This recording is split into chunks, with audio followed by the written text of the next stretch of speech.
दुनिया की सबसे बदनसीब महिला दक्षिण अफ्रीका की सराह बार्टमैन या सारा बार्टमैन है।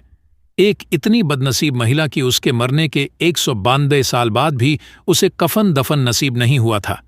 सारा बार्टमैन का जन्म 1779 में दक्षिण अफ्रीका के पूर्वी केप में हुआ था। जब वह 2 साल की थी तभी उसकी मां का निधन हो गया, और जब वह 4 साल की हुई तो उसके पिता का निधन हो गया। सारा बार्टमैन का शरीर बेहद बेडौल था।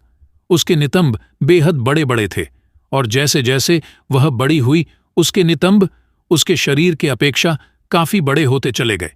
क्योंकि उस वक्त साउथ अफ्रीका अंग्रेजों का गुलाम था, इसलिए एक अंग्रेज विलियम डनलप को लगा कि यदि वह सारा बार्टमैन को लंदन ले जाकर इसका शो आयोजित करें तो उसे काफी कमाई होगी। क्योंकि उस वक्त यूरोप में सन की शो बेहद प्रचलित थे, जिसमें अजीबोगरीब और बेडौल अंग वाले व्यक्तियों का प्रदर्शन किया जाता था, और लोग टिकट लेकर ऐसे अजीबोगरीब शक्ल सूरत वाले व्यक्तियों को देखने आते थे। लंदन में पिकाडली सर्कस में सारा बार्टमैन का पहला शो हुआ। देखते ही देखते सारा बार्टमैन का शो काफी प्रसिद्ध हो गया। क्योंकि उसका मालिक उसे खरीदकर लंदन में लाया था, इसलिए अमीर ग्राहक अपने घरों में उसका निजी प्रदर्शन शो भी आयोजित कर सकते थे, और उनके मेहमानों को उसको छूने की अनुमति थी। रंगभेद वाले ब्रिटेन में सारा बार्टमैन के शारीरिक बेडौल का काफी मजाक उड़ाया गया, और कई अखबारों में उसके बेडौल शरीर का कार्टून बनाकर मजाक उड़ाया गया। फिर 1807 में ब्रिटिश साम्राज्य ने गुलामों के व्यापार को खत्म कर दिया।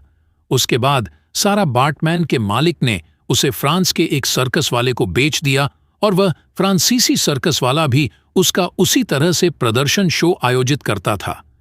फ्रांस में ही पेरिस में मात्र 26 साल की अवस्था में सारा बार्टमैन की स्टेज शो के दौरान ही मौत हो गई। लेकिन अफसोस देखिए कि उसके मौत के बाद भी स्टेज शो का कार्यक्रम रद्द नहीं हुआ, बल्कि अनवरत चलता रहा।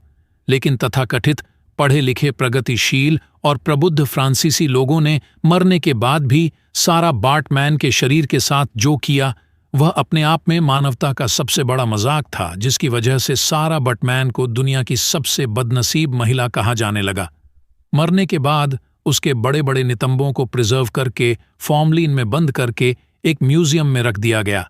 साथ ही साथ उसके जननांगों को भी जार में फॉर्मेलिन भरकर प्रदर्शन हेतु रख दिया गया, क्योंकि उसके जननांग सामान्य महिलाओं की अपेक्षा काफी बड्ढे थे। इतना ही नहीं, उसी म्यूजियम में सारा बार्टमैन के शरीर का प्लास्टर कास्ट भी बनाकर प्रदर्शन हेतु रखा गया। सोचिए, मरने के बाद एक महिला का इस तरह से अपमान पूरे विश्व में कहीं नहीं हुआ होगा। फिर जब 1924 में नेल्सन मंडेला दक्षिण अफ्रीका के राष्ट्रपति बने, तब उन्होंने फ्रांस सरकार के सामने सारा बार्टमैन के अंगों के अवशेष और उसके प्लास्टर कास्ट के प्रत्यावर्तन का अनुरोध किया। नेल्सन मंडेला के अनवरत प्रयासों के बाद अंततः फ्रांसीसी सरकार सहमत हो गई, और मार्च 2002 में सारा बार्टमैन के शरीर के सभी अवशेष और उसके प्लास्टर कास्ट को दक्षिण अफ्रीका को सौंप दिया गया। और सारा बार्टमैन के निधन के कुल 192 साल के बाद उसके जन्म स्थान पूर्वी केप प्रांत में राजकीय सम्मान के साथ दफन कर दिया गया। सारा बार्टमैन के ऊपर हॉलीवुड में बहुत सी फिल्में भी बनी हैं। फिल्म ब्लैक विनस और the life and time of सारा और मैन काफ़ी सुपरहिट है। आज सारा बार्टमैन दक्षिण अफ्रीका ही नहीं बल्कि पूरे अफ्रीका में एक आइकॉन बन चुकी है। दक्षिण अफ्रीका के एक जलपोत का नाम भी उसके नाम पर रखा गया है। साथ ही साथ 8 दिसंबर 2018 को केपटाउन विश्वविद्यालय ने अपने मेमोरियल हॉल का नाम बदलकर सारा बार्टमैन हॉल करने का निर्णय लिया है।